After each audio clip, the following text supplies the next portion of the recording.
computador. Já está a gravar. Muito bem. Muito boa noite a todos.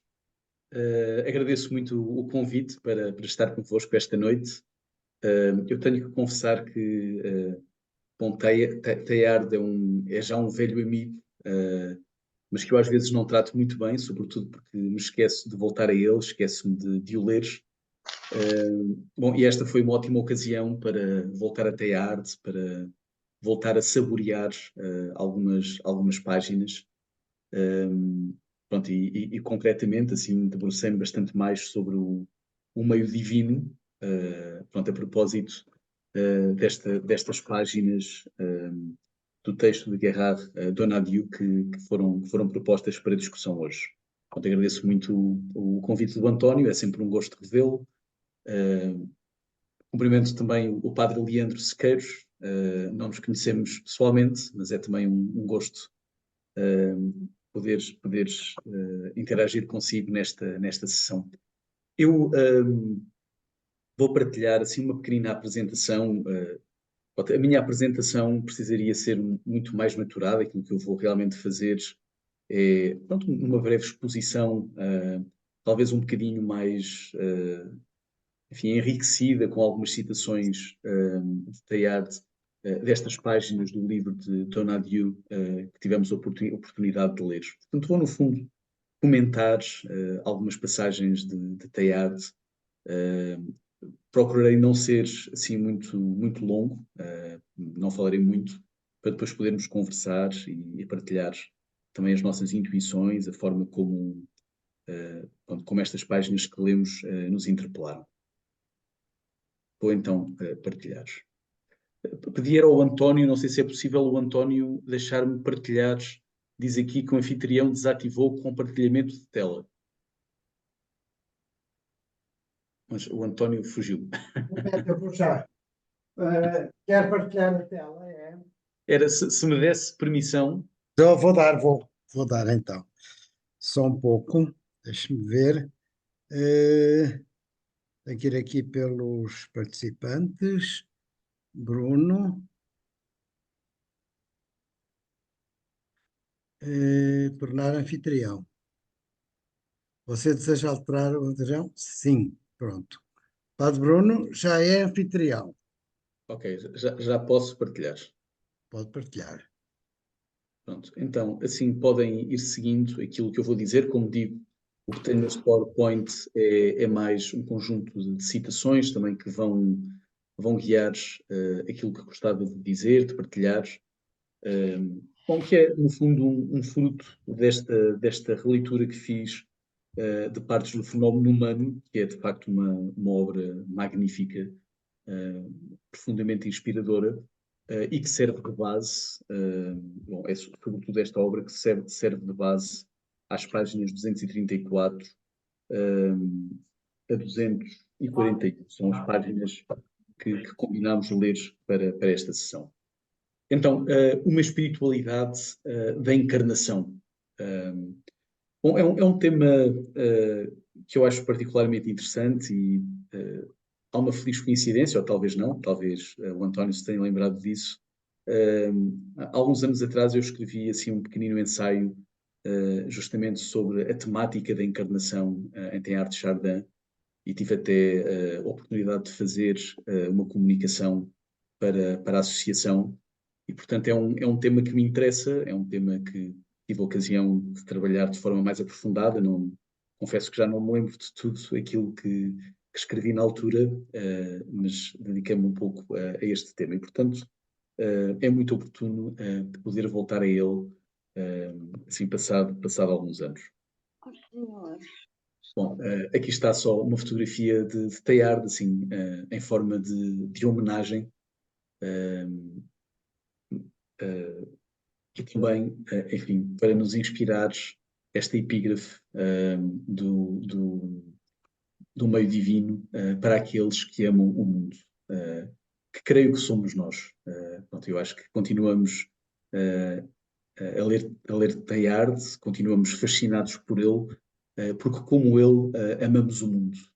E de facto, Teilhard dedica-nos também a nós esta sua obra, o Meio Divino, que é no fundo assim, uma tradução espiritual daquilo que foi a sua obra e a sua vida. Onde temos aqui acesso à espiritualidade de Teilhard, né? A forma como ele vê as consequências do seu pensamento, da sua visão, depois na vida concreta, na vida prática. E por isso é um livro particularmente valioso, não é? De facto, uma entrada. Bom, ou aqui qualquer coisa, peço desculpa.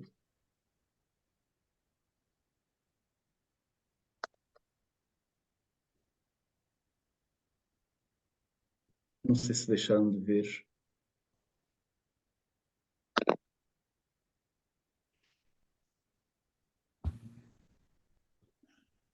Ok, peço desculpa, houve aqui uma coisa automática que apareceu no meu. Só um segundo. Esquisito.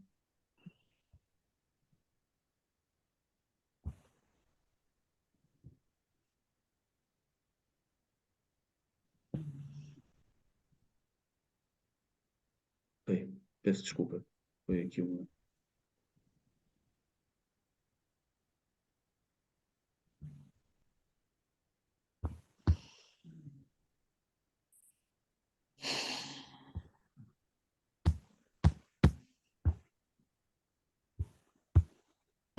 Vamos ver se sou capaz agora de partilhar.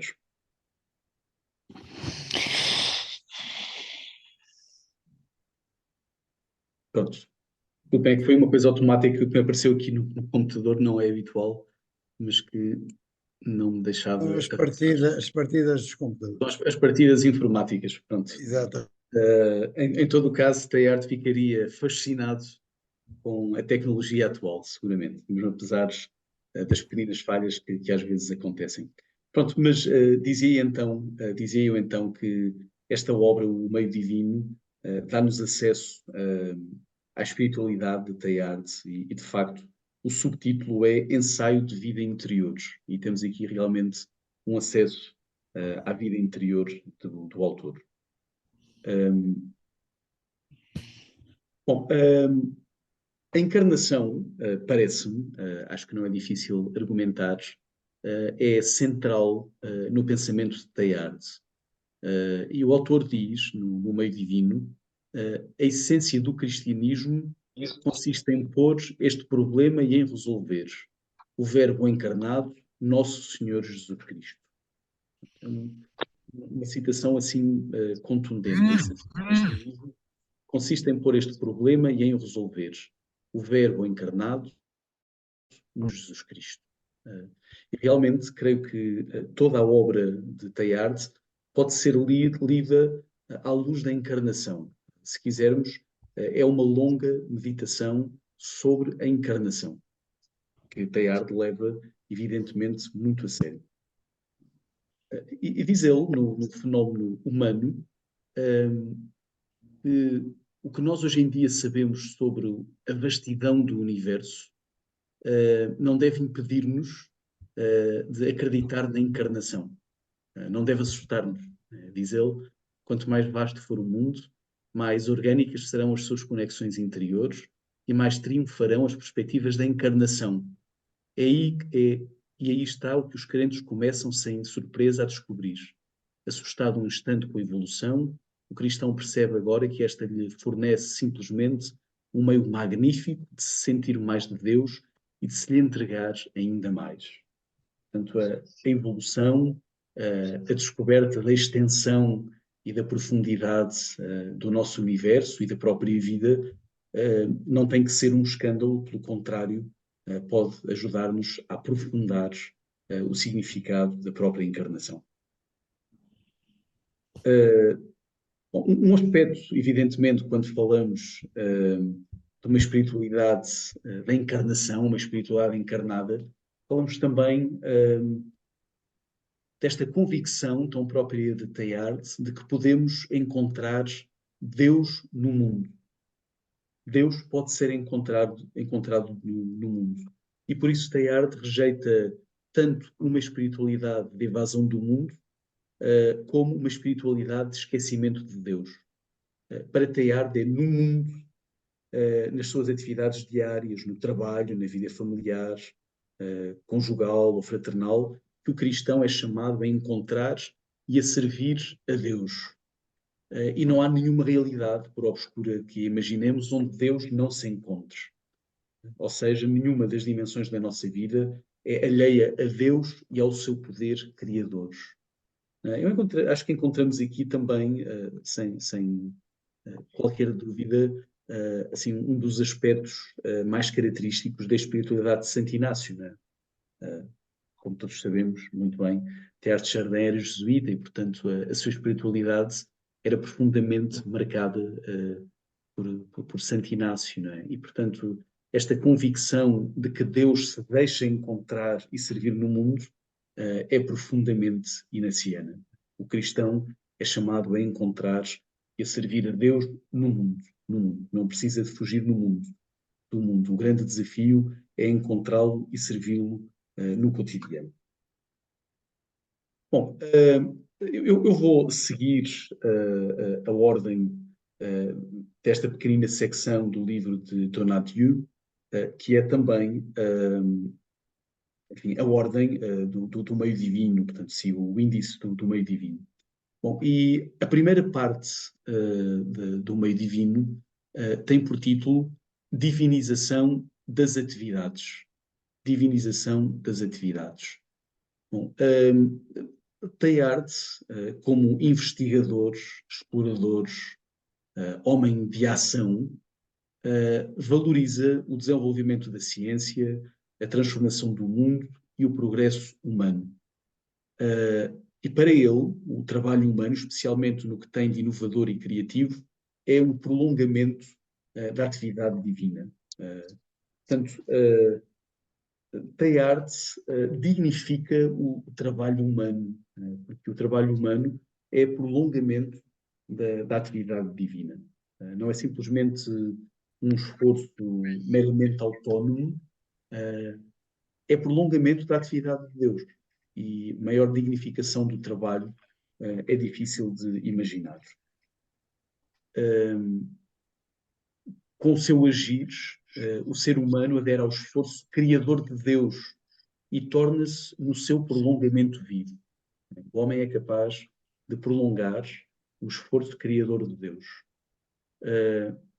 Como afirma Teilhard em Cristologia e Evolução, adorar outrora era preferir Deus às coisas, referindo-as a Ele e sacrificando-lhes. Adorar agora significa voltar-se corpo e alma ao ato criador, associando-se a Ele para prefazer o mundo mediante o esforço e a pesquisa. O esforço e a pesquisa, as duas coisas.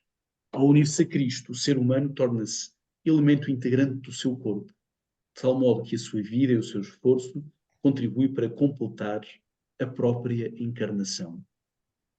Então, o trabalho humano, o esforço humano, e é interessante esta referência específica à investigação, à pesquisa, permitem completar a própria encarnação.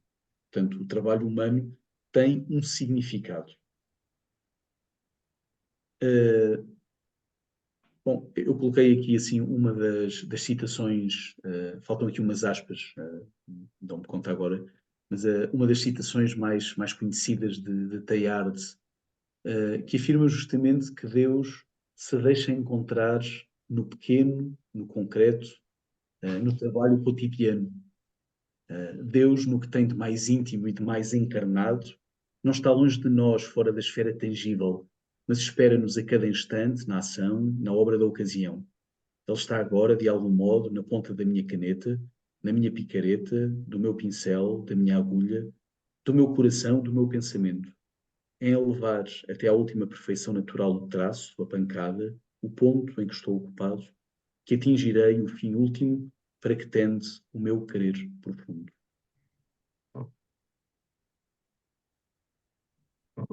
Diz Teilhard que a dimensão espiritual não pode separar-se jamais da dimensão material e, por isso, o acabamento material e espiritual do mundo vão juntos.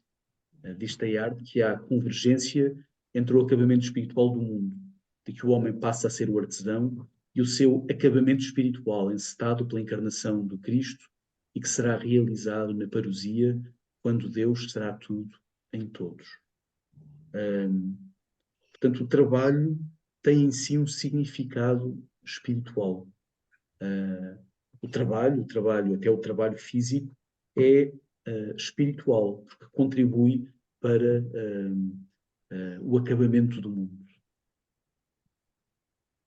É interessante, bom, o Gerard Donadieu faz uma relação entre esta perspectiva de Teilhard, esta espiritualidade encarnada, e a Gaudium et Spes, concretamente na sua visão sobre o trabalho humano. Bom, e diz, afirma que eu não confirmei isso, talvez seja possível através tentando estudar um bocadinho a história da redação da Gaudium et Spes, mas em todo o caso, Gerard Donadieu diz que algumas passagens da Gaudium et Spes, que é assim, um documento do Concílio Vaticano II, como sabemos, cheio de esperança, com uma visão otimista, capaz de mobilizar os cristãos, ele diz que a Gaudium et Spes se inspira em Teilhard de Chardin. É bem possível. E eu recolhi aqui uma citação que evidencia isso mesmo. Pronto, parece Teilhard, depois mais à frente vou ler uma outra citação. Mas diz então a Gaudium et Spes: os homens e as mulheres, que ao ganhar o sustento para si e suas famílias, de tal modo exercem a própria atividade, que prestam conveniente serviço à sociedade, com razão podem considerar que prolongam com o seu trabalho a obra do Criador. Então, é uma expressão que soa muito a Teilhard. Ajudam os seus irmãos e dão uma contribuição pessoal para a realização dos desígnios de Deus na história. Portanto, temos aqui uma visão do concílio que parece fazer eco da perspectiva de Teilhard. Teilhard propõe então uma santificação do trabalho humano. Diz ele: oxalá chegue o tempo em que os homens, bem conscientes da estreita ligação que associa todos os movimentos deste mundo no único trabalho da encarnação, não possam entregar-se a nenhuma das suas tarefas sem as iluminar com esta ideia distinta, a saber, que o seu trabalho, por mais elementar que seja, é recebido e utilizado por um centro divino do universo. Santificação no trabalho, e esta primeira dimensão do texto de Teilhard, no meio divino, que tem que ver justamente com esta primeira parte, a divinização das atividades, a divinização das atividades.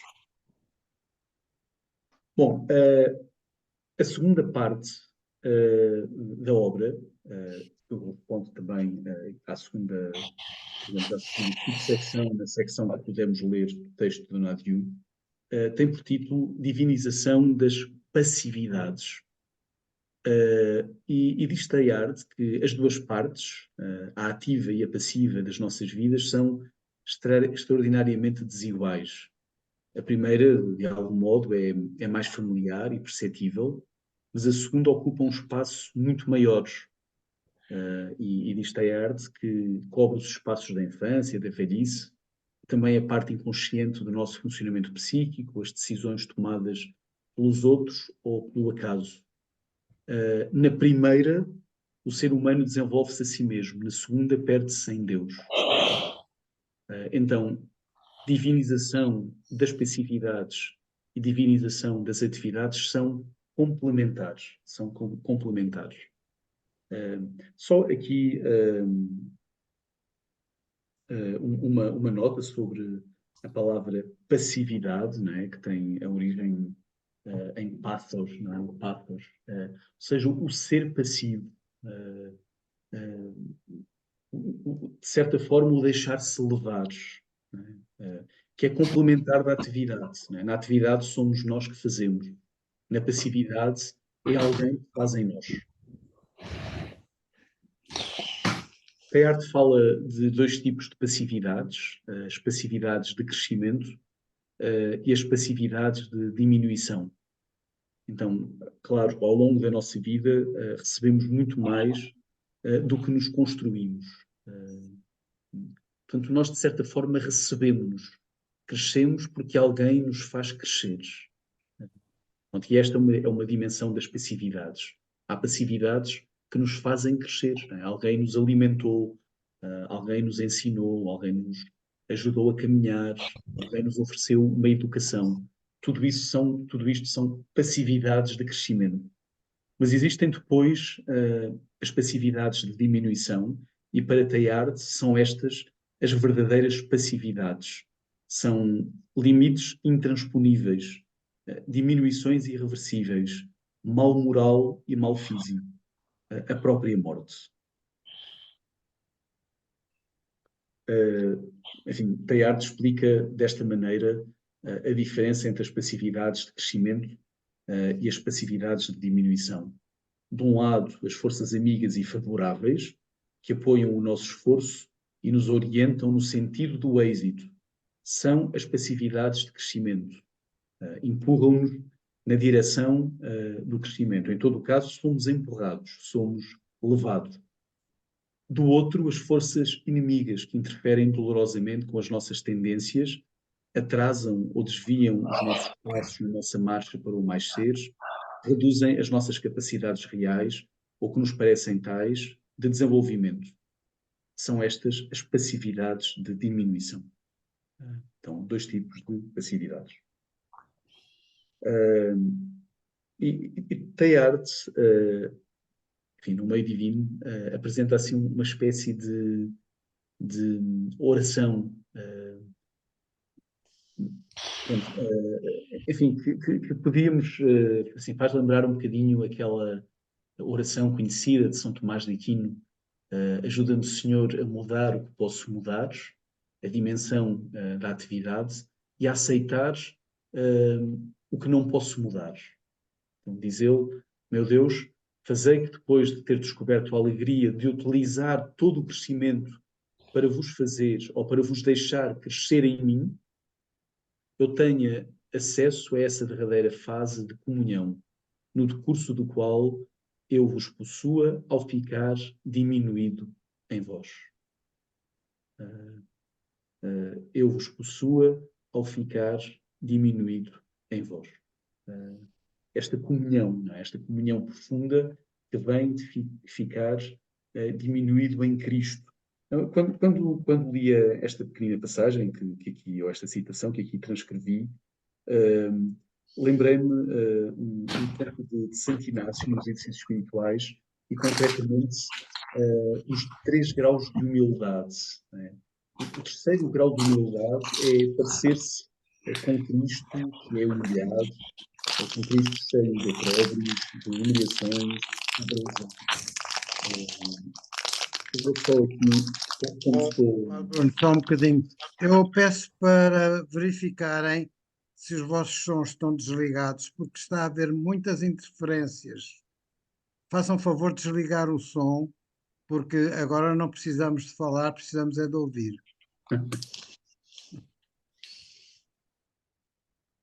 Eu também, entretanto, desliguei aqui alguns microfones que estavam ligados. Peço desculpa se fui intrusivo ao desligar microfones, Não, tá bom, tá bom. mas assim, de facto, temos mais silêncio. Ok. Pronto, obrigado. Isto podem ser simplesmente algumas folhas que se vão virando, é perfeitamente natural. Bom.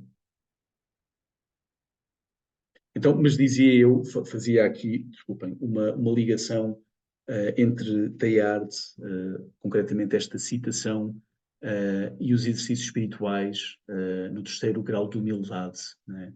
Portanto, esta graça de se parecer com Cristo, né? De ser perseguido como Ele é perseguido, humilhado como Ele é humilhado. E este terceiro grau de humildade, na verdade, significa a máxima comunhão. A máxima comunhão. Bom, há uma espécie, Teilhard apresenta uma espécie de interlúdio, uma articulação das duas primeiras partes sobre a ascética cristã. O nosso crescimento dá-se assim num ritmo de crescimento e num ritmo de diminuição, ou enfim, este ritmo que inclui crescimento e diminuição. Primeiro desenvolve-te, diz Teilhard, e quando tiverdes alguma coisa, deixai-a e segui-me. Portanto, a atividade e a passividade, o crescimento e a diminuição. Este é o ritmo próprio da vida cristã. E explica-o assim, Teilhard no meio divino. E assim, no ritmo geral da vida cristã, desenvolvimento e renúncia, apego e desapego, não se excluem. Pelo contrário, harmonizam-se tão bem como a aspiração e a expiração do ar, no arfar dos nossos pulmões. São os dois tempos da respiração da alma, ou, se preferes, os dois elementos do impulso que há os pés nas coisas, para depois saltar além destas. O ritmo próprio da vida cristã. Aspirar ou inspirar e expirar. Desenvolvimento e renúncia, apego e desapego. O crescimento acontece através destas duas dimensões. Bom, e para Teilhard, este ritmo próprio da vida cristã expressa-se na cruz de Jesus. Diz ele, em suma, Jesus na cruz é o símbolo e a realidade, ao mesmo tempo, do imenso labor secular que, pouco a pouco, eleva o espírito criado para o conduzir para as profundezas do meio divino. Ele representa, e num certo sentido a criação, a qual, amparada por Deus, sob as encostas do ser, umas vezes agarrando-se às coisas para nelas estabelecer um ponto de apoio. É a dimensão do esforço, a dimensão da atividade, a dimensão do desenvolvimento. Outras vezes desprendendo-se delas para as ultrapassar. É preciso agarrar-se às coisas. E num segundo momento é preciso desprender-se delas. E a cruz mostra isto, mostra esforço e mostra abandono. Bom, a terceira parte, o meio divino. O meio divino. Diz Teilhard, mediante todas as coisas, sem exceção alguma, o divino assedia-nos, penetra-nos, modela-nos. Imaginávamo-o distante, inacessível, mas vivemos mergulhados nas suas camadas ardentes. In eo vivimos, nele vivemos. Esta referência àquela passagem tão bonita de São Paulo, nele vivemos, nos movemos e existimos. É nele, é no divino que nos assedia, que nos penetra, que nos modela, que nós vivemos. E ele está, enfim, pensávamos distante, inacessível, mas ele está mergulhado no âmago da própria realidade. E, no fundo, aquilo que Teilhard nos quer dizer é que se soubermos olhar, se soubermos ver, poderemos descobrir este Deus presente nas dobras do real, no âmago da própria realidade, porque nós vivemos nele. Vivemos nele. Quando aquela imagem que se apresenta, talvez um pouco pueril, um pouco infantil, mas que já ouvimos tantas vezes, não é? Os peixes vivem no mar, vivem dentro da água, e, no entanto, não são capazes de reconhecer o mar, porque vivem dentro dele. Um bocadinho o mesmo se passa connosco, não é? Nós habitamos o divino, somos penetrados por ele, modelados por ele. É nele que vivemos.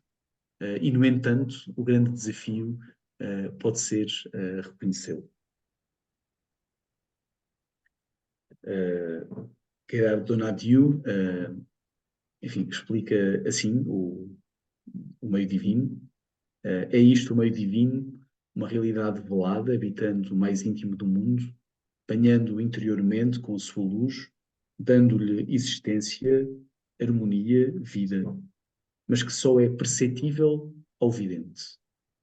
Então, o meio divino é isto, esta realidade velada que habita o mais íntimo do mundo, que o banha interiormente com a sua luz, dando-lhe existência, harmonia, vida, mas que só é perceptível ao vidente. Lá está. É preciso aprender a ver. Este é o grande desafio. E podemos dizer, sem qualquer dúvida, que Teilhard foi um grande vidente. Um grande vidente. Ele soube ver, soube contemplar, o seu olhar é profundo e, portanto, ele realmente descortinou o meio divino que nós habitamos. E o X-Kebab, e ao fim de ter comido umas colheres de sopa, sentindo de tal Há uma maneira, pessoa aí que tem que desligar o som. já nem sequer que X-Kebab, saí de lá, Há uma Vou pessoa ver que se está a consigo. falar e que tem que desligar o som. para o hotel, que era aqui perto. Já está. Pronto, lá está, a tecnologia tem destas coisas.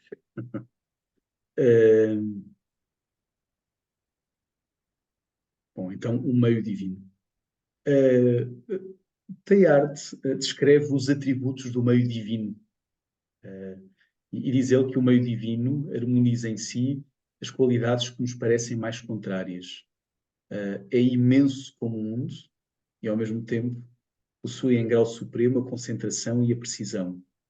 É amplo e inumerável, mas conserva ao mesmo tempo a transcendência concreta que lhe permite levar sem confusão os elementos do mundo à sua triunfante e pessoal unidade. É incomparavelmente próximo e tangível, porque é nele que vivemos. Ele habita o âmago da realidade de todas as coisas. E, no entanto, esquiva-se ao nosso abraço. Né? Que frase tão bonita, não é? Incomparavelmente próximo e tangível, esquiva-se, no entanto, ao nosso abraço.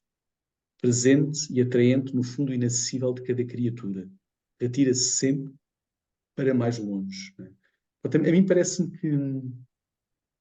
que esta forma de ver, não é, capta muitíssimo bem o significado da encarnação. Né? Deus que habita o mundo e, no entanto, não se confunde com ele. Portanto, é curioso que ainda hoje aqui em casa, assim, durante os jantares, com alguns jesuítas, bom, dizia que ia ter uma conversa sobre Teilhard. Olá, Irlanda. Eu digo, olha, eu estou aqui numa sessão online. Manuel, tira o som. Manuel, tira o som. Já tirei. Pronto. Então, dizia eu que numa conversa ao jantar com alguns companheiros jesuítas, dizia que ia esta noite ter uma conversa sobre Teilhard. Pronto, e um deles, pronto, que eu acho que não conhece muito bem Teilhard, dizia: bom, o problema de Teilhard é que ele resvala para o panteísmo. Bom, é claro, evidentemente, nem todos os jesuítas leram Teilhard, pronto, e de facto esta conversa até foi uma boa ocasião para convidar. Eu vivo numa casa de formação e foi uma boa ocasião para convidar os jesuítas mais jovens a lerem Teilhard, e concretamente esta obra, O Meio Divino, que é realmente inspiradora. Pronto, e eu acho que qualquer uma destes atributos do meio divino mostram como de facto Teilhard se move no fio da navalha, não é? Olha, Mas desculpa, realmente, eu estou aqui numa sessão online e estava a falar e tinha o microfone. mas realmente pronto, está no fio da navalha, mas de facto não é panteísta, não é de maneira nenhuma panteísta. Eu já direi alguma coisa mais sobre isso.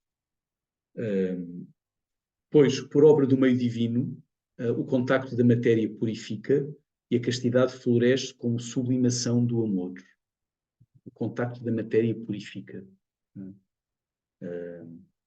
Nele, o desenvolvimento leva à renúncia. O apego às coisas às coisas desapega o que têm de caduco. A morte torna-se ressurreição. Portanto, eu, no fundo, como vos dizia, não estou a dizer nada de novo, mas é uma releitura em que fui recolhendo também, sim, algumas das passagens que mais me interpelaram. Né? E esta é extraordinária. Nele, o desenvolvimento leva à renúncia. O apego às coisas desapega do que tem de caduco. A morte torna-se ressurreição. Estas são as características do meio divino, que depois Teilhard sintetiza deste modo. Deus revela-se em toda a parte, aos nossos tateios, como um meio universal, por ser o ponto último onde convergem todas as realidades. Cada elemento do mundo, seja ele qual for, só subsiste, hic et nunc, à maneira de um cone cujas geratrizes se unissem, e Deus que as atrai. Em Deus que as atrai. Peço desculpa, isto está uma gralha. Em Deus que as atrai. E por isso, diz Teilhard, o meio divino é realmente um centro e tem as propriedades de um centro. Isto é, primeiro que tudo, o poder absoluto de reunir e, por conseguinte, de acabar os seres no seio de si mesmo. É isto o meio divino. O meio divino é um centro. Reúne todas as coisas no seio de si mesmo. Bom, dizia eu que diria algo mais sobre o panteísmo e aqui está.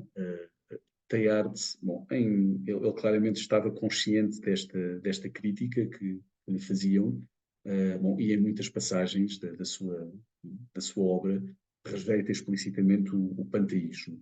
E também aqui nesta obra, o Meio Divino, encontramos uma rejeição do panteísmo. Não é panteísta, diz Teilhard, o hóspede do meio divino. O nosso Deus leva ao extremo a diferenciação das criaturas que concentra em si. No paroxismo da sua adesão, os escolhidos encontram nele a consumação do seu acabamento individual. Por conseguinte, só o cristianismo salvaguarda com os direitos do pensamento a aspiração essencial de toda a mística. Unir-se, isto é, tornar-se outro, ficando cada um o que é. Parece-me uma descrição extraordinária desta visão de Teilhard, que é profundamente encarnada e não panteísta. Quanto mais estamos unidos a Deus, mais somos nós próprios. Isto nunca pode ser panteísmo. Teilhard não está a falar de uma dissolução em Deus. Pelo contrário, quanto mais estamos unidos a Deus, mais somos nós próprios. Quanto mais estamos em Deus, mais nos diferenciamos como criaturas. E creio que esta visão continua a ser muito importante, porque creio que subsiste, porventura inconscientemente muitas vezes, mas eu creio que subsiste muitas vezes esta ideia de que Deus compete pela nossa liberdade, pela nossa realização, pela nossa felicidade. Bom, é justamente o contrário. Quanto mais estamos em Deus, quanto mais mergulhamos no meio divino, mais somos nós próprios. Isto é muito próprio desta espiritualidade da encarnação. Bom, finalmente, o Cristo universal, que é então este vínculo vivo, a alma organizadora do pleroma. É aquele em quem tudo se reúne e tudo se consuma. Aquele de quem todo o edifício criado recebe a sua consistência. Cristo morto e ressuscitado. Qui replet omnia in quo omnia constant. Então, Cristo como o centro, este centro ativo em torno do qual tudo se reúne. Né? Portanto, ele é, se quisermos, a pedra angular deste meio divino do pleroma. Donadio também explica isto muito bem. Bom, uma referência à Eucaristia. Eu aqui, por acaso, não faço nenhuma referência explícita à Missa sobre o Mundo, que é uma das obras assim, mais extraordinárias de Teilhard. Mas sabemos como a Eucaristia é tão importante para Teilhard, não é? Como ela refere em tantas passagens da sua obra. A Eucaristia que tem, como é óbvio, uma relação profunda com a encarnação, como o próprio Teilhard reconhece.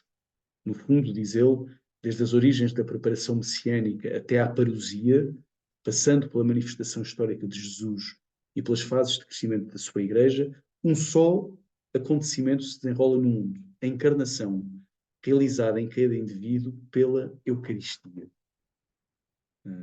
Se quisermos, aquilo que acontece na Eucaristia é a celebração sacramental deste movimento de encarnação que acontece ao longo de toda a história da salvação. Podemos ver a história da salvação, a história do mundo, na verdade, como um movimento de encarnação que é sacramentalmente celebrada em cada Eucaristia. Bom, e finalmente, vou-me aproximando do fim. A parousia, Teilhard apresenta na obra O Meio Divino um epílogo à espera da parousia, ou seja, a última vinda de Cristo, pronto, que Teilhard apresenta de uma forma muito criativa, pronto, e que de certa forma surge muito naturalmente no contexto da sua obra. Pronto, nós sabemos como em vários momentos a parousia é um artigo da fé, enfim, que de certa forma foi considerado problemático mesmo no início da Igreja, não é? Então, mas Jesus não volta. Bom, para Teilhard a parousia é quase natural, surge naturalmente no contexto enfim, do sistema com que descreve a evolução do mundo. Diz ele como um raio, como um incêndio, como um dilúvio, a atração do Filho do Homem arrebatará para os reunir ou submeter ao seu corpo todos os elementos em redupio do universo. Será assim a consumação do meio divino. Tanto mais do que Cristo vir ao encontro do mundo, um mundo que teria abandonado, não, Cristo atrai para si todo o mundo. Enfim, até submergir em si, até reunir em si tudo aquilo que existe, todo o mundo, como seu corpo. Então é uma visão muito própria de Teilhard. Bom, e termino voltando ao bom, ainda não é aqui, vou voltar, não tarda nada a Gaudium et Spes, mas não é ainda. Enfim, aqui uma citação um pouco mais longa, enfim, que basicamente nos diz algo que vamos ver já a seguir numa passagem da Gaudium et Spes. Teilhard basicamente diz que, de certa forma, nós podemos preparar a transfiguração final do universo. Portanto, o nosso trabalho tem também este significado. Nós, pelo nosso trabalho, pela nossa atividade, também pelas passividades, pela nossa união à cruz de Cristo, nós podemos esta transfiguração final do mundo. Há uma transformação que está a acontecer, mas esperamos uma transfiguração final. E através do nosso trabalho, da nossa atividade, das nossas atividades cotidianas, podemos preparar esta transformação ou transfiguração final. E descreve assim Teilhard, vale a pena ler, que é uma passagem significativa e bonita. Do que dissemos, temos já bem assentes no nosso espírito as seguintes ideias. O progresso do universo, especialmente do universo humano, não é uma concorrência feita a Deus, nem um esbanjar vão das energias que Ele nos deu. Quanto mais o homem for grande, tanto mais a sua humanidade será unida, consciente e senhora da sua força. Quanto mais bela for a criação, tanto mais a adoração será perfeita, tanto mais Cristo encontrará, para acrescentamentos místicos, um corpo digno da ressurreição. Não poderia haver dois cubos no mundo, como não pode haver dois centros de uma circunferência. E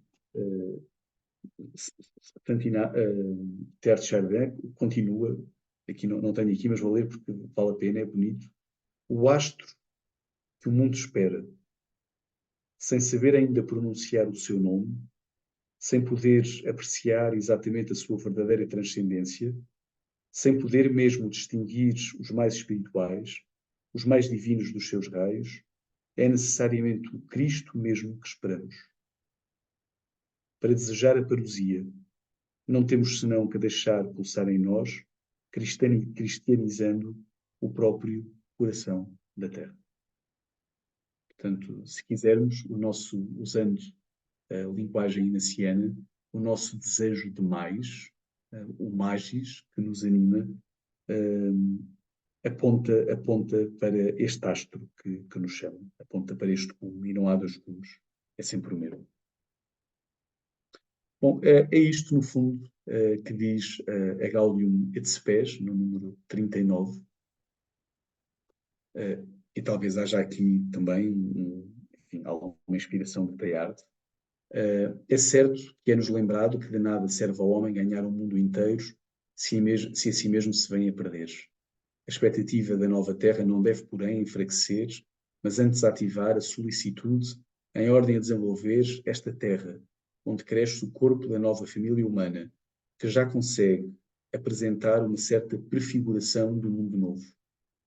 Por conseguinte, embora o progresso terreno se deva cuidadosamente distinguir do crescimento do reino de Cristo, todavia, na medida em que pode contribuir para melhor organização da sociedade humana, interessa muito ao reino de Deus. Então, termino aqui, pronto, um bocadinho antes das 11, pronto, como tinha prometido. Se quiserem, foi assim uma meditação inspirada nas páginas de Gerardo Donadieu que hoje que lemos para hoje, e também assim numa releitura que, enfim, que foi para mim muito frutuosa desta obra extraordinária de Teilhard de Chardin, o Meio Divino. Então, paro aqui e passo agora a palavra para que, evidentemente, possam partilhar assim, os ecos da vossa leitura destas páginas, pronto, e o que mais quiserem dizer ou partilhar. Bruno, obrigadíssimo por esta, como disse muito bem, por esta meditação. Eu quase que apetecia dizer uma oração, porque quando realmente nós conseguimos deitar a cabeça de fora do mar em que estamos imersos do meio divino, conseguimos ou procuramos conseguir ver um bocadinho o meio divino. Realmente é problemático, mas isso fica para a discussão. Vou lembrar a todos os participantes que queiram entrar em diálogo com o Padre Bruno ou entre si. Já sabem como fazem, vão cá embaixo as reações e marcam a mão e com isso ficam inscritos na ordem, porque se vão inscrevendo para depois começarmos a falar uns com os outros. Eu queria, antes disso, cumprir aqui uma promessa que fiz ao Michel Renaud, que é habitué dos nossos encontros, mas ele hoje não, não pode vir porque foi operado a uma catarata e não pode estar com os olhos destapados, nem pode estar a fazer muita confusão à cabeça, se serve na clínica. Portanto, ele manda a todos um grande abraço, transmitindo a penalização que ele sente de não poder estar aqui connosco hoje. Sobre rapidamente, e é apenas à guisa de apontamento, sobre Gaudium et Spes, e sobre a influência que Teilhard de Chardin teve não só nesta Constituição, mas de uma forma geral em todo o Concílio. Isso deveu-se à intervenção discreta, talvez em algumas alturas não tanto, do padre Henri de Lubac, que depois foi cardeal, que era um jesuíta, um amigo, colega de Teilhard, embora mais novo, e que depois da morte do Teilhard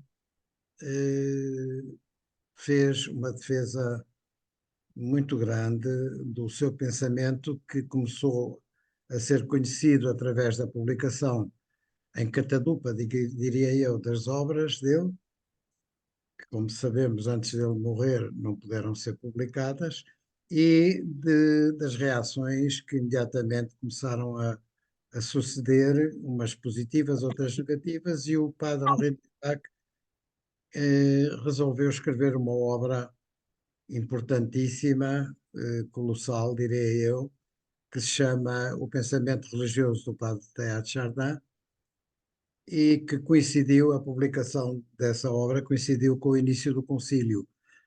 E, e isso deu origem depois a grandes discussões nos corredores conciliares e a possibilidade, por outro lado, ao padre de Lubac de fazer a defesa do Teilhard de Chardin, de tal maneira que acabou por arregimentar, digamos assim, mais adeptos de Teilhard dentro do concílio do que se calhar inicialmente existiam, e que acabou por influenciar bastante a redação das Constituições, como aliás o padre Bruno aqui muito bem ilustrou.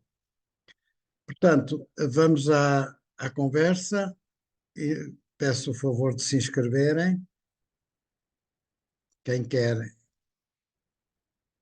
falar, quem quer dizer mais alguma coisa, porque eu não quero ficar eu a falar sozinho. Ninguém? Não acredito. Não posso acreditar. Depois, quer dizer, ficaram saciados, é isso. Foi, foi um alimento completo. Para ajudar, não tem que ser uma pergunta, pode ser assim, Uma alguma intervenção. partilha ou uma Tá. intervenção. Portanto, seguramente tiveram a ocasião de ler estas páginas, não é, que foram pronto, recomendadas para leitura, e provavelmente poderão ter uma leitura diferente daquela que eu fiz. E, portanto, não tenho que fazer uma pergunta.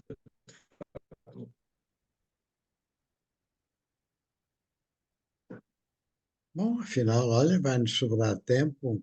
Padre, Padre Bruno, continue, faz favor. Eu posso fazer uma pergunta? Com certeza. Temos É o duas que é. perguntas. A Maria da Glória e o Belarmino. Agora, Sim. quem é que falou? Eu creio que a Maria da Glória inscreveu-se primeiro, se formos Sim. seguir aqui Quem é que falou que se podia fazer uma pergunta? o Belarmino Barata, não é? Belarmino, Belarmino, mão, ponha a mão. Pronto, então, Maria da Glória, Maria da Glória, está sem som. exato. Muito obrigada, de facto, foi uma reflexão profunda, uma oração, como disse António. Mas eu queria perguntar, a Eucaristia, a Eucaristia tem uma relação profunda com a encarnação. Gostava, Padre Nuno, por favor, que desenvolvesse um bocadinho. Bom, assim de forma até bastante clássica, bastante tradicional, portanto, a relação pode-se ver desta maneira, né? Através da encarnação, Deus faz-se homem, né? Deus faz-se homem, faz-se um de nós. Se quiserem, podemos dizer, como dizem os padres da Igreja, que o verbo abreviou-se, né? Deus faz-se homem, né? Assume a natureza humana e faz-se um de nós, né? Portanto, o que é, se quisermos, assim, poderíamos dizer, talvez o aspecto mais difícil é o aspecto central do cristianismo, é distintivamente cristão e é ao mesmo tempo, digamos, o conteúdo da fé talvez mais difícil de compreender e de acertar até, né? No início do cristianismo, os grandes debates foram realmente sobre a encarnação. Esses são os grandes debates, são sobre a encarnação. Pronto, mas a encarnação o que diz é isto, é que Deus assume a natureza humana, né? Deus faz-se homem, Deus fez-se homem. Bom, e acrescenta, por exemplo, Santo Ireneu, para que para que o homem se faça Deus, né? Claramente, Teilhard de Chardin teria muita simpatia por esta formulação, não é? Deus fez-se homem para que o homem se faça Deus. Bom, o que é que acontece na Eucaristia? Bom, na Eucaristia, Deus faz-se pão. Deus faz-se pão, Deus torna-se disponível num pedaço de pão, justamente para que nós tenhamos vida, né? Portanto, Deus esconde neste pão que nos dá vida, não é? Como canta São João da Cruz. E, portanto, a relação, eu creio que acaba por ser bastante óbvia, não é? Portanto, é a ideia de que Deus se manifesta na matéria, se torna acessível na matéria, diz-se na matéria. Portanto, isto é muito central no pensamento de Teilhard. Pronto, não sei se isto é suficiente, se me expliquei, mas a relação é esta. Enfim, todos sabemos a história da missa sobre o mundo, né? Em que basicamente Teilhard de Chardin, bom, não tendo pão e vinho, oferece como hóstia todo o mundo, né? Reparem, a Eucaristia, de certa forma, é um sacramento de divinização, um sacramento de comunhão, não é? É um sacramento de divinização, não é? Une-nos a Deus. Bom, aquilo que Teilhard diz em vários sítios é que de Eucaristia em Eucaristia, todo o mundo é unido a Deus, é transformado em Deus, né? Tal como o pão enfim, através da consagração, né, na Eucaristia, bom, aliás, através de toda a oração eucarística, porque toda a oração eucarística é consacratória, mas através de toda a oração eucarística, aquele pedaço de pão se transforma no corpo de Cristo, depois comungamos. Bom, também para Teilhard, esta hóstia que é o mundo, oferecida a Deus, se transforma no seu corpo. E digamos que aquilo que é realmente a finalidade da Eucaristia é que de Eucaristia em Eucaristia todo o mundo se transforme em corpo de Cristo, né? Unido a Ele se transforme no seu corpo. Pronto, a este respeito, pronto, valeria a pena ler esta obra, Missa sobre o Mundo, né? Que é justamente isto. Pronto, não sei se isto talvez chegue, não sei se me expliquei. Sim, é nesta união, portanto, é na união com o mundo, com todo o meu semelhante, que há a encarnação. Bom, a encarnação, quer dizer, eu acho que poderemos talvez tirar uma conclusão parecida a essa, não é? Mas a encarnação é mais que Deus se une à nossa humanidade. Através da encarnação, Deus assume a nossa humanidade, faz-se um de nós. Não é? Isso é que é propriamente a encarnação. Não é? O verbo se fez carne, não é? Ou seja, o verbo assumiu a natureza humana, torna-se acessível na nossa carne. Não é? Claro, claro que ao assumir a nossa humanidade, Cristo une-nos todos a Ele. E se estamos unidos nele, também estamos unidos uns aos outros. Não é? Isso também está depois muito presente na Eucaristia. Não é? Nós que partilhamos o mesmo pão, formamos um só corpo, não é? Diz São Paulo. Não é? Aqueles que comem do mesmo pão formam um só corpo. Não é? E os padres da Igreja, pronto, isto está muito enteado de muitas maneiras, não é exatamente assim, mas parece muito, não é? No fundo, mas é esta ideia, não é, de que na Eucaristia muitos grãos de trigo são amassados no mesmo pão, não é? No mesmo corpo de Cristo. Portanto, eu diria, bom, a encarnação, de facto, bom, é Deus, ou o Verbo, a segunda pessoa da Santíssima Trindade, que assume a natureza humana, não é? Mas ao assumir a natureza humana, une a si todos os homens e mulheres. Não é? Nesse sentido, nós também ficamos nele unidos uns aos outros e, portanto, somos irmãos. Não é? E, portanto, digamos, este dinamismo de comunhão, aliás, por isso chamamos a Eucaristia comunhão, este dinamismo de comunhão é muito importante em Teilhard, muito, muito importante. Obrigada, obrigada. Larmino. Orson. Olá, boa noite a todos. Boa noite. Eu gostei de o ouvir, Padre Bruno, mas eu estava um pouco a achar o seu mundo um pouco longínquo do meu, porque todos os dias eu vejo uma grande desumanização e um galopante progresso do paganismo, nomeadamente, por exemplo, na América do Sul, na América do Norte, a multiplicação das igrejas evangélicas. Ainda hoje o El País traz um artigo em que mostra que quanto mais igrejas evangélicas há, maior é o afastamento e maior a desumanização que se vive nessas paragens. Bom, e também aqui na Europa há um profundo paganismo. Temos como mediação e concretização do triunfo da glória de Deus o desenvolvimento da inteligência artificial, que não sei se contribui para aquilo que o Teilhard dizia, que as obras humanas completam a criação de Deus. E, portanto, eu estava a ouvir a sua preleção muito interessante, mas de um, de um afastamento da realidade com que hoje a televisão entra e mostra o que é o mundo, não é?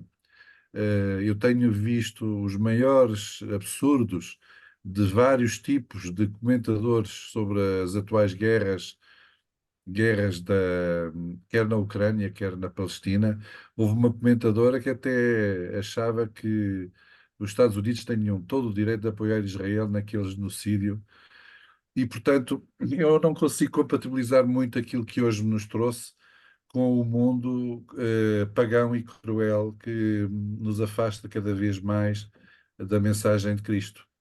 Por acaso, acho, e fico orgulhoso disso, que o Vaticano e o Papa eh, remam contra a maré, mas não sei se os algoritmos da inteligência artificial são muito favoráveis ao aperfeiçoamento da obra de Deus. É isto. Muito bem. Vladimir, muito obrigado. Pronto, é um grande desafio que me coloca. Pronto, eu humildemente digo que talvez seja um desafio mais para, ou atrevo-me a dizer que talvez seja um desafio mais para Teilhard do que somente para mim. Pronto, mas em todo o caso eu creio que é um desafio importante. Pronto, e no fundo aquilo que o Belarmino está a dizer, ou enfim, a sua interpelação, pronto, tem muito que ver com uma crítica que é frequentemente dirigida a Teilhard, não é? Teilhard é frequentemente acusado de ser, peço desculpa, sem querer desliguei a câmara, é frequentemente acusado de ser otimista, de não encontrar lugares para o mal. Bom, e eu acho que esta crítica tem que ser levada, enfim, tem que ser levada a sério. Pronto, realmente eu acho que Teilhard de Chardin era, bom, talvez por natureza, enfim, talvez fosse um otimista, e também viveu, pronto, claro, ele passou por muitas coisas difíceis, por guerras, não é? Mas talvez tenha vivido também num tempo em que o progresso talvez fosse mais visível, e nós vivemos num tempo em que parece que assistimos a uma espécie de deterioração, enfim, da sociedade, da própria comunidade humana. Bom, e vivemos, pelo menos no Ocidente, num contexto em que a própria Igreja parece mais deprimida, de tal maneira que talvez pudéssemos dizer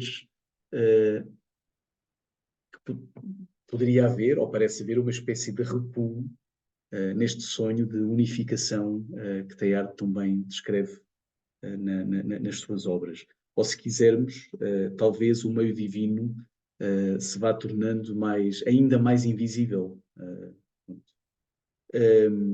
Pronto, eu colho essa crítica, pronto, e É realmente eu acho. curioso, é curioso, desculpe interrompê-lo, que um antropólogo moderno, que é o Emmanuel Todd, acabou de publicar um livro importantíssimo sobre a decadência do Ocidente, em que ataca de frente o niilismo que se instalou na sociedade americana e na Europa, como as condições da nossa total derrota, e eu não vejo a Igreja Católica, apesar de remar contra a maré, a conseguir fazer face aos pressupostos dessa decadência, que se traduzem de várias maneiras, até na diminuição do número de filhos, etc., não é?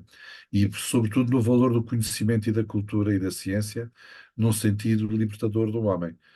E, portanto, realmente, de antropólogo para antropólogo, do Teilhard antropólogo para o Emmanuel Todd de hoje, convido toda a gente a ler o último livro do Emmanuel Todd, que é altamente perturbador, e acho que todos nós, no nosso tempo de vida, assistimos a isso ao vivo e em direto, ainda mais do que o Bruno. Somos todos mais velhos que o Bruno. Sim, sim, sim, sim, Obrigado sim. de qualquer maneira. Sim, não, obrigado. Pronto, eu iria só dizer, não é? Pronto, e termino, não é? Que, não obstante ser, acho eu, um otimista, ou pelo menos podemos dizer que um homem cheio de esperança, pronto, eu diria que Teilhard de Chardin tem consciência de que o mal existe, né? E mesmo no meio divino, pronto, aqui na minha edição, na página 169, bom, ele fala das trevas exteriores e das almas perdidas, né? E vale a pena ler esta pequena passagem, porque é um reconhecimento de que o mal existe, né? De certa forma desconcerta Teilhard, mas ele não o nega. A história do reino de Deus é diretamente a história de uma reunião, né? O meio divino total forma-se pela incorporação de todo o espírito eleito em Jesus Cristo. Mas quem diz eleito diz escolha, seleção. Não seria, pois, compreender muito cristamente a ação universal de Jesus, ver a este só como centro de atração e satisfação. Precisamente por ser ele quem une, é também quem seleciona, quem separa e quem julga. Pronto, e depois continua. Uh, as potências do mal no universo não são só uma atração, um desvio, um sinal menos, um regresso aniquilador à pluralidade. No decurso da evolução espiritual do mundo, elementos conscientes, mónadas, separam-se livremente da massa solicitada pela vossa atração. O mal com que encarnou neles, como que se substanciou. E agora, à minha volta, de mistura com a vossa luminosa presença, há seres maus, presenças obscuras, coisas malignas. E este conjunto separado representa detritos definitivos e imortais da gênese do mundo. Há trevas, não só inferiores, mas exteriores, muito duras, que eu acho que poderiam ser aplicadas à descrição da situação atual do mundo que referiu o Arminio. Eu diria só para concluir, que não obstante pronto, aquilo que eu disse, pronto, citando Teilhard, possa parecer um pouco, digamos, desintonizado daquilo que está a acontecer no mundo, eu diria que talvez seja mais do que nunca importante reler Teilhard, bom, e pedir esta graça, ser capaz de reconhecer Deus que está a agir na história, né? Que está a agir no mundo, que seguramente Deus está a agir, né? E creio que Teilhard nos pode ensinar pronto, a descobrir a sua presença mesmo no meio destes acontecimentos que podem parecer desconcertantes, porque um cristão nunca pode deixar de acreditar que Deus está a atuar no nosso mundo. Pronto, apesar de haver tantas coisas que nos desconcertam, que não compreendemos, Deus está a atuar no mundo. E talvez seja justamente isso que Teilhard tem para nos ensinar. Se soubermos ver, se soubermos ver, Sabe o que é que a mim me custa mais como cristão? Quando sim, vou à sim. missa e quando penso nestas coisas, é imaginar que há pessoas que se dizem cristãs e que veem coisas como o Big Brother. Isso é que dá Sim, cabo de sim, mim. sim, sim. O meu nível é esse. É o nível mais baixo. Bom, mas de qualquer maneira eu queria Mas pronto, agradecer. obrigado. Eu Obrigado. agradeço muito. Pronto, é um excelente desafio aquele que lançou, no qual eu me revejo. Pronto, e esta era a resposta que eu diria. Teilhard não é completamente, não é ingênuo, não é? Ele sabe que existe o mal e, por outro lado, talvez aquilo que ele tenha realmente para nos ensinar seja justamente que precisamos aprender a olhar, aprender a ver Deus que está presente mesmo no meio da aparente escuridão. Eu inscrevi-me também. Não vou propriamente fazer uma pergunta, vou fazer uma observação, mas vou começar exatamente por esta questão que o Bellarmino colocou e também indo ao encontro do que o Padre Bruno disse como resposta.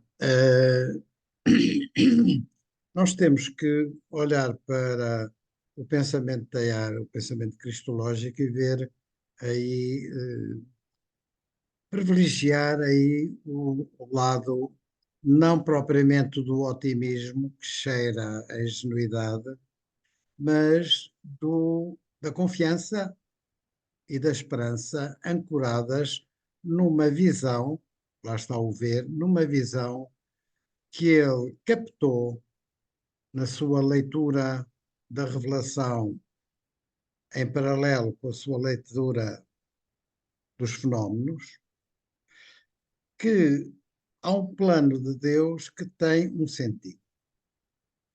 Claro que ele próprio também alerta para o risco da humanidade poder torpedear o plano de Deus e Deus seria o último a opor-se a isso porque privilegia em toda a linha a liberdade do homem. Mas, por outro lado, o Teilhard fala-nos de imensas coisas, entre elas da inspiração divina, da graça. No fundo, é isso que se trata, não é? Da graça de Deus que está presente sempre. O meio divino é o meio de graça, não é? Nós estamos imersos na graça de Deus e somos umas vezes mais, outras vezes menos sensíveis a captar essas mensagens, mas essas mensagens temos que ter a tal confiança de que são, de que penetram, não é? Alguma vez. E também não podemos atribuir ao Teilhard tanta ingenuidade assim. Temos que nos lembrar que ele foi um homem que sofreu tremendamente durante a sua vida. A começar por ter participado sangrentamente na guerra, Primeira Guerra, na frente de batalha, no dia a dia, a recolher feridos e mortos nas trincheiras, e depois, já para não falar das vicissitudes porque passou na sua vida de pensador, em que foi cerceado, perseguido, coarctado, proibido. Enfim, ele teve que vencer imensas coisas dolorosíssimas, mas venceu-as com imensa coragem e sentimento de um espírito de fidelidade, que é uma coisa também muito importante para a vidinha, não é? E depois também o exílio que ele sofreu na China, com imensos problemas provocados pelas circunstâncias locais. Eles estiveram, a China estava invadida pelo Japão e não foi pera doce, não é? E depois toda a Segunda Guerra Mundial, que devastou a pátria dele, não é? Enfim, não podemos, portanto, dizer, o Teilhard de Chardin não sofreu o que nós hoje estamos a sofrer. Não, não. Ele sofreu, se calhar, se nós virmos bem, nós estamos cá no nosso risonho cantinho, onde só chegam as desgraças pela televisão, mas ele esteve presente nessas desgraças. Nós aqui hoje em dia talvez não tenhamos a noção do que foi o que as pessoas naquela época passaram. Portanto, resumindo,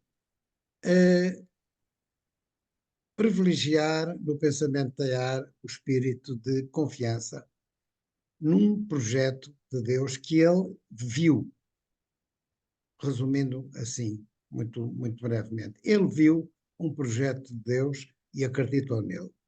E dedicou a sua vida de apóstolo a transmitir essa visão, em que ele confiava e em que ele acreditava e confiava plenamente. E, portanto, hoje em dia, quem lê Teilhard, e nós hoje tivemos um bom exemplo disso, nós encontramos alimento para uma coragem de continuar, apesar de tudo. Ele continuou apesar de tudo. E, embora, evidentemente, ele refira no fim do ano do meio divino essa página negra, tenebrosa, em que ele não põe de lado a existência de um inferno, de um castigo eterno que muitos teólogos de outros tempos e de hoje puseram em causa e continuam a pôr. Portanto, aí há muita coisa a discutir, há que questionar muito qual é o grau de responsabilidade que cada um tem no mal. Será que Deus não sabe ler a relatividade das responsabilidades de cada um? Esperemos que sim. Bom, relativamente à encarnação, também queria dizer uma coisa. A noção que nós escolhemos da leitura de Teilhard é de que encarnação e criação vão de par. Portanto, Deus cria em permanência e desde sempre, o que nos transporta para uma concepção de criação que não tem nada a ver com o que se interpreta a letra nas Escrituras. Portanto, não há uma criação instantânea, há uma criação em permanência, e não é só em permanência, há uma criação que sempre existiu. Portanto, Deus sempre criou. O Teilhard diz que Deus cria unindo, portanto, Deus foi, digamos, a força unitiva desde sempre. E unir, neste caso, criar unindo, é criar unindo-se, é unindo-se à criação. Portanto, a encarnação vai de par com a criação. Criar e encarnar são duas faces do mesmo fenómeno, da mesma moeda. Pois o Teilhard acrescenta aqui também a Eucaristia e a redenção. Claro que a redenção, para Teilhard, é o lado vivificador do espírito. Portanto, a humanidade está, ou deve estar, numa progressão com o seu contributo de vivências, de atividades e passividades, vai acrescentando alguma coisa ao reino de Deus, vai crescendo para o reino de Deus. E este progresso faz com que Deus exerça um papel, digamos, de elevação da humanidade. Redenção e elevação. Deus está em permanência a tentar relevar a humanidade. Portanto, o sentido de redenção não é propriamente vir tratar as feridas e remediar e pôr pensos rápidos num problema criado pela humanidade por estupidez de um sujeito que se chama Adão. Mas antes compreender que a humanidade, toda ela, está em processo de elevação. Uns elevam-se mais, outros menos, uns vão mais depressa, outros mais devagar, alguns não vão, alguns decaem, porque o Teilhard também nos fala muito de a tendência para recair permanentemente no pó. Quer dizer, nós somos pó, saímos do pó, mas temos sempre uma tendência para voltar para o pó. E é com a ajuda de Deus que nós conseguimos fazer esse trabalho de relevação, de subida permanente, e que isso exatamente isso requer esforço. A tal santificação das atividades é isso, é nós vermos o resultado, o produto do nosso esforço para melhorar tudo, nós, as coisas e o reino de Deus.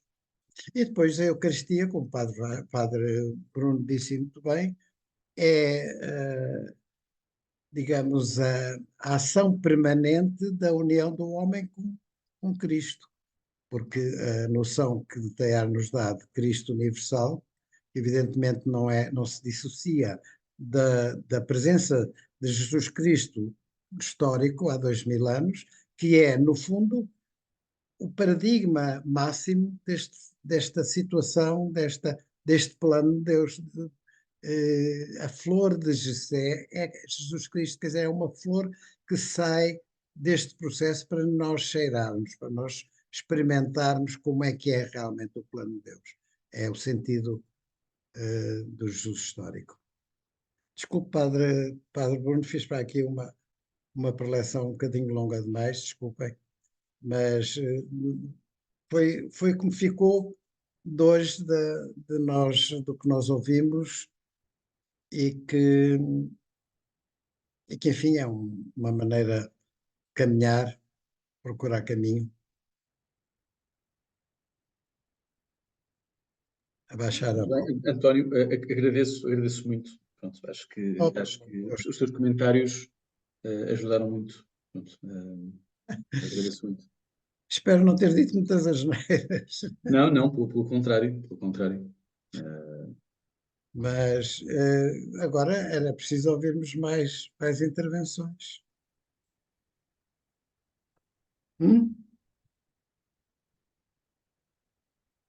São 10h30, mas mesmo assim ainda podem aventurar-se mais um bocadinho. O padre Bruno não vai já embora e olha, agora foi. Ai, não foi para ali, foi Não, não, para estou aqui.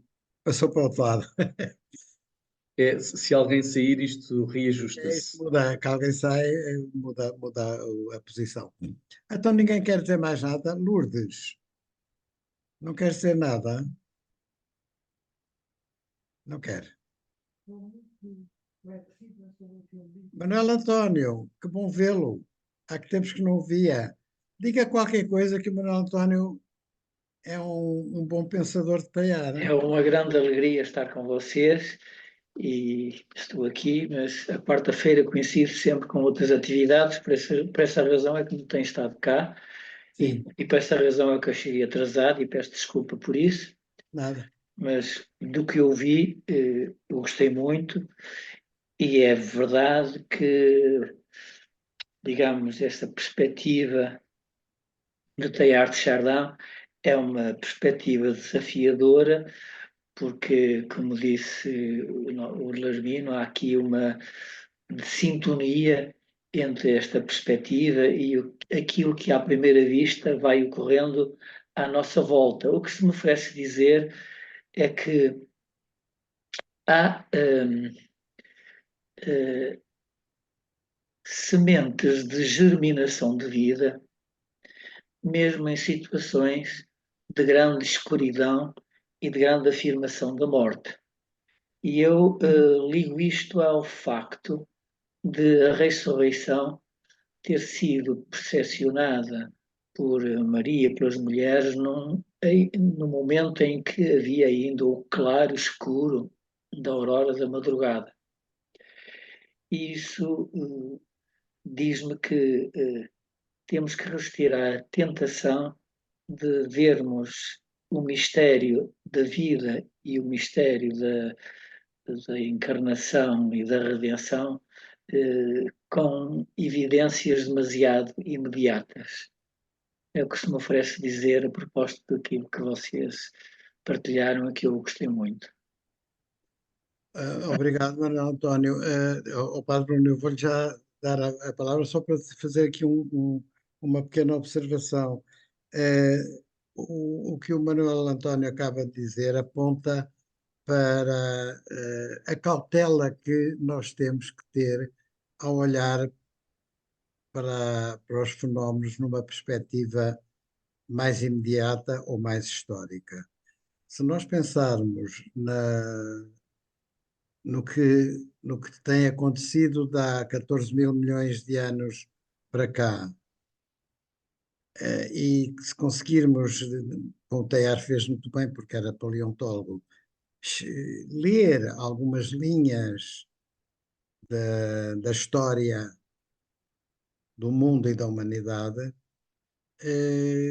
nós temos que, digamos, desvalorizar um pouco as agruras que nos rodeiam hoje, que não é diminuir de maneira nenhuma, porque as sofremos e outros as sofrem medonhamente, mas no cômputo geral de um processo, são momentos talvez reversíveis. A humanidade teve momentos muito maus sempre, de que se foi regenerando, embora não pareça, mas se nós conseguirmos fazer um trabalho de leitura em perspectiva, conseguimos ver que há realmente, podemos registar em algumas linhas, em alguns filões, um progresso, não é?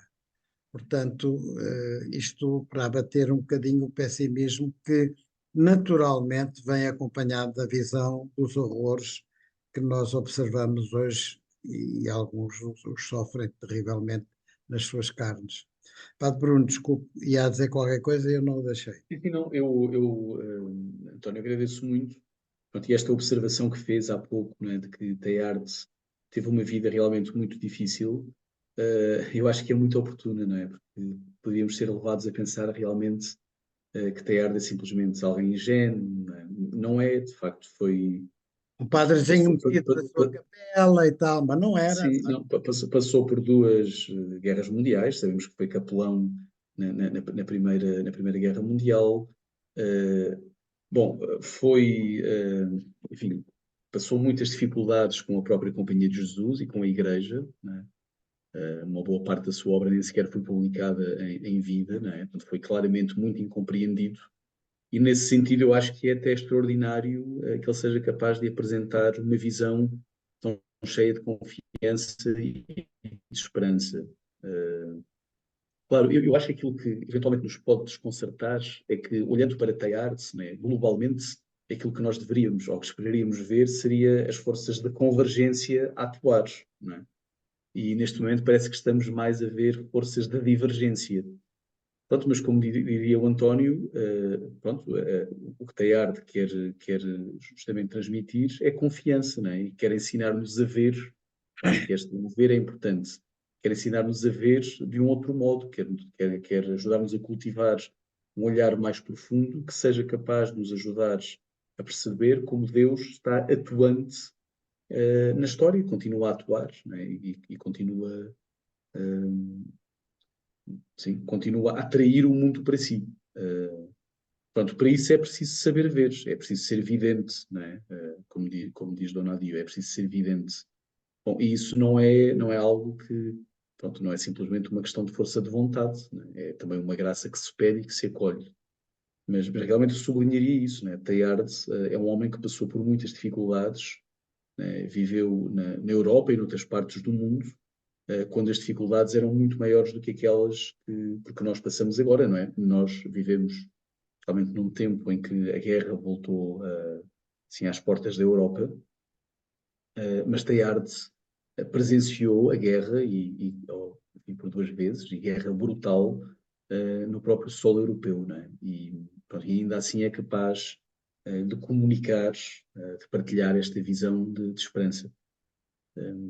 sim, pronto, portanto, eu acho que ele de facto não é um ingênuo, embora realmente a questão seja uma questão séria, não é? Pronto, aquilo que nós estaríamos à espera era que a convergência se tornasse mais visível, não é? E não estamos a ver isso, o que até nos pode causar, obviamente, preocupação e até desilusão, alguma desilusão, não é? Mas eu acho que o desafio continua a ser esse, não é? Portanto, eu acho que ter confiança quando tudo corre bem, isso é relativamente fácil, não é? Portanto, a questão é ter confiança justamente no meio das dificuldades, no meio dos acontecimentos que nos desconcertam. E claramente Teilhard ensina-nos isso.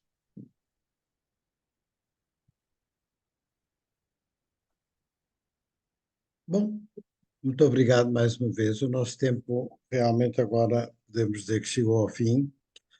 Eu recordo que, pelos motivos que já apontámos, de termos tido que reorganizar um pouco o calendário, a próxima sessão não será de hoje a 15 dias, mas sim de hoje a 8 dias.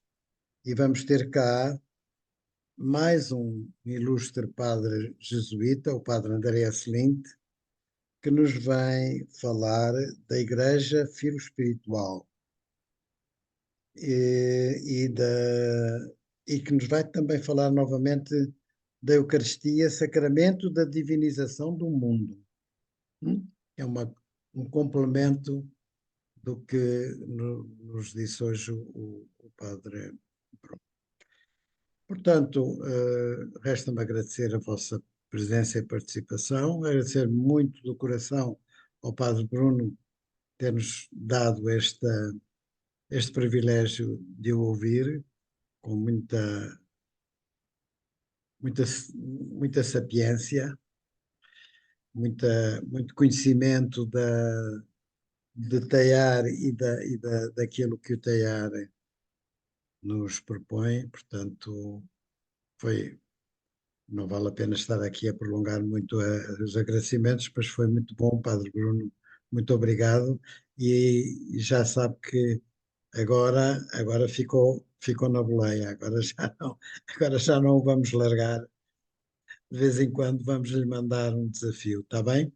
Muito bem, pronto, tenho pena de não estar mais, mas tentarei fazer-me mais presente. Pronto, e pronto, agradeço mais uma vez o convite. Pronto, e aprecio muito esta vossa perseverança, não é? Pronto, continuares Já vamos. a ler Teilhard, não é? Há aqui uma grande perseverança, pronto, que é também amor, não é? A este grande pensador, não é? Que eu acho que é muito inspirador Porque nos ajuda. e ajuda-nos, exatamente, alimenta-nos. Alimenta. Alimenta a esperança e a confiança. Eu acho que Exatamente. nós precisamos disso.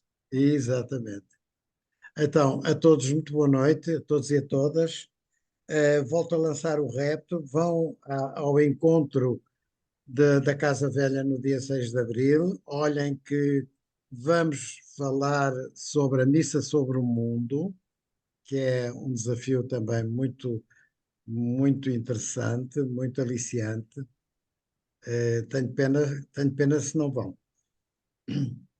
É um dia, não precisam de ir de véspera. Vão no próprio dia, nós começamos às 10 horas. Vila Nova de Orei. Então, abraços e beijos às senhoras e muito obrigado mais uma vez. Até 2 a 8 dias com o padre Andreas Lint. Boa noite. Boa Muito noite. obrigado. Boa noite. Boa Obrigada. noite. Obrigada. É que está agora isto para eu fechar. Sou eu que tenho que encerrar. Eu encerro. Com Pois licença. é, pois é. Com licença, então. Boa noite. Boa noite. Obrigado, boa noite. Boa noite.